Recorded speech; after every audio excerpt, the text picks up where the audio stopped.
In this video I'm going to go through two pumping theorem examples. These aren't going to be rigorous step-by-step examples, but we are going to talk about important factors of choosing your string and also go through a skeleton of how the proof would proceed. For the rigorous step-by-step examples, you'll have plenty of those in the tutorials. So all you really need to remember is the material in the previous videos and lectures on the pumping theorem for regular languages, and I would recommend having your head wrapped around that concept relatively well. So we'll go through two different languages. The first is the language of even-length palindromes.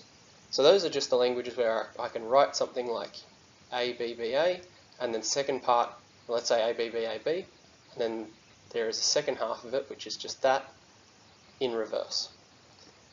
And the other language will be the set of strings that match the regex A star, B star, but where there are more A's than B's. Now, what I would suggest you do at this point is pause the video and think if you could build a finite state machine or a regex that would represent either of these languages, or if you think that they're not regular. Then, if you think that they're not regular, I would recommend starting to try to just do the first few steps of a pumping theorem proof. So think about how you would pick your string such that it's broken into parts, and then think about the different restrictions on those parts. So we have a restriction that the xy component has to be of length less than or equal to some value k, and we say that our overall string here is greater than or equal to that k.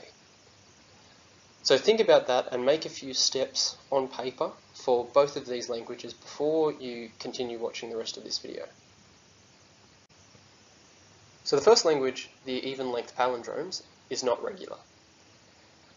Now, there are some important aspects of the string that you pick that you need to consider when picking one so that you can prove that your language is not regular. So if this is our language, L, the first thing is that the string you pick has to actually be in that language. Because if it's not, when you pump it out of the language, you're not proving anything at all.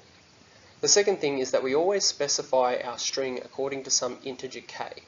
The reason is so that our string can be arbitrarily long, which means that we can always pick a k that we wanted to, if we wanted to, such that it was long enough to be considered a long string. So here's a first example for a string, ak followed by ak. So that means k, so in overall this string consists of 2k lots of a. That's in the language. It fits the definition that we've given there for an even-length palindrome, and it's also the length of our string is definitely greater than or equal to k. So that fits our restrictions there. But our problem comes when we start trying to break a string down into the x, y, z components so that we can do the pumping. So remember, we break our string into 3 consecutive parts, x, y, and z, and we have some restrictions that the length of the first 2 components has to be less than or equal to k, that the middle component is not empty, so we could also say that as the length of y is greater than 0, and that our overall string is greater than or equal to k in length, which we know it is.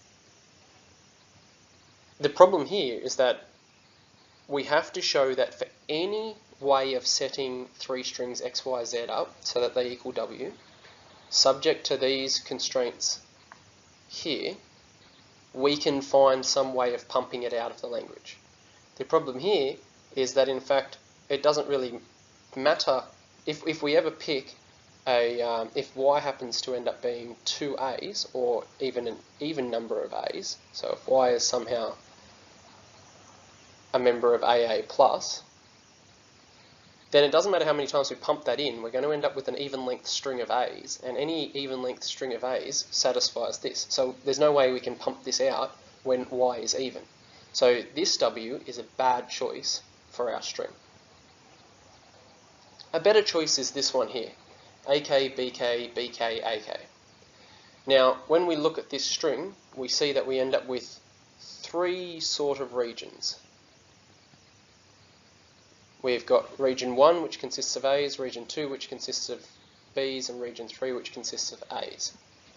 So now, if I try to say that W is equal to X, Y, Z, such that the length of xy is less than k. Because x and y are the first two parts, that means that x and y can only exist, y can only be in region 1. Because if y was somehow in region 2, then the length of x and y would have to be greater than k, because region 1 is length k.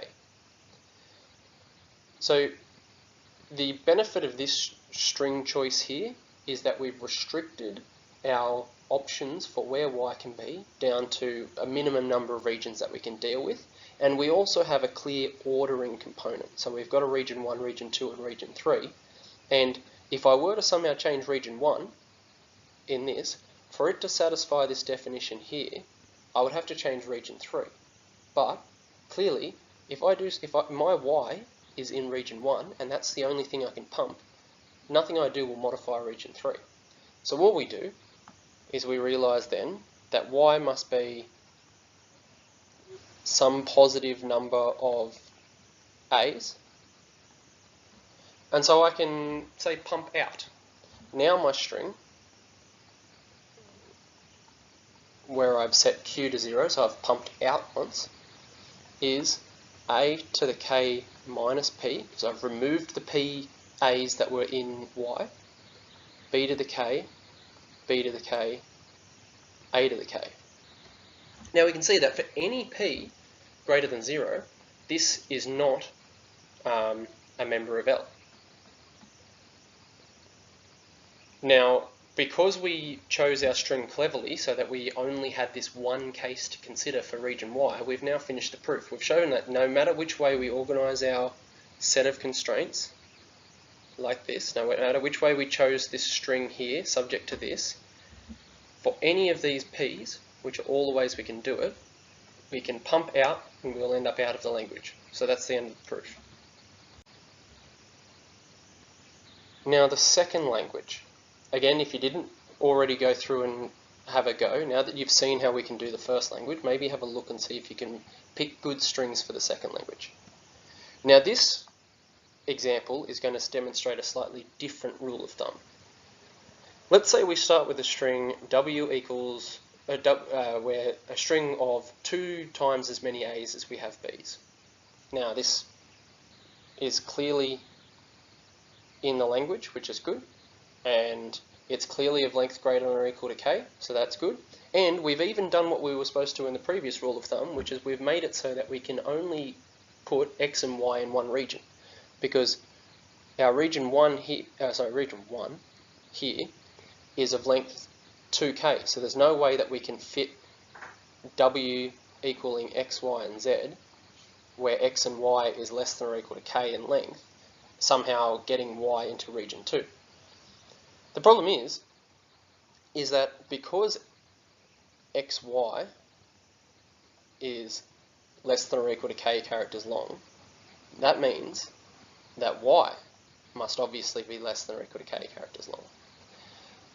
If we pump in, we're never going to end up pumping this string out of the language by increasing the number of a's, because the whole description of the language is that there are more a's than b's. So increasing the number of a's doesn't help us take a string that is in the language and end up with one out of the language. What we need to do is pump so that we decrease the number of a's so that this condition here is violated. With this particular string here, the most a's that we can remove is if y is equal to k. Even when we do that, we will only just pump out of the language. So for any value of y that is strictly less than k, there's no way we can pump that out. So this is a bad choice. This here is a bad choice for the string. Let's modify it to a slightly better choice. The principle that we are showing with this particular choice here is the idea of making our string just barely be in the language, so that a slight modification to that string ends up with it being out of the language. The reason this is useful is because what we're always searching for is a way to pump the string out of the language no matter which way we organise our string subject to these constraints. In this case, we have that x and y is less than or equal to k. So we've done our previous rule of thumb and we've restricted y to only be in region 1. But this time, y will be some positive number of a's. Sorry, I made my a's and q's look very similar. Y is equal to some positive number of a's. And now, when we remove y, because p is at least 1, if we pump y out, it doesn't matter how small y is, we will end up getting this to the point here where this condition is no longer true. So let's have a look. If I pump y out, so I set q to 0, then my resulting string will be a to the k plus 1 minus p, because I've removed the p a's that were in y. And remember, the only thing that I've constrained this on is that p is positive, followed by k b's. Now, we can easily show that if p is greater than 0, then k plus 1 minus p is always less than or equal to k. Now that should be fairly intuitive for you to understand, and I suggest if you don't, that you sit and think about that a little bit carefully. But if we're always removing at least one a from the language, we will reduce this so that there's at most k a's, and that will not satisfy this constraint here, so we'll end up pumping out of the language.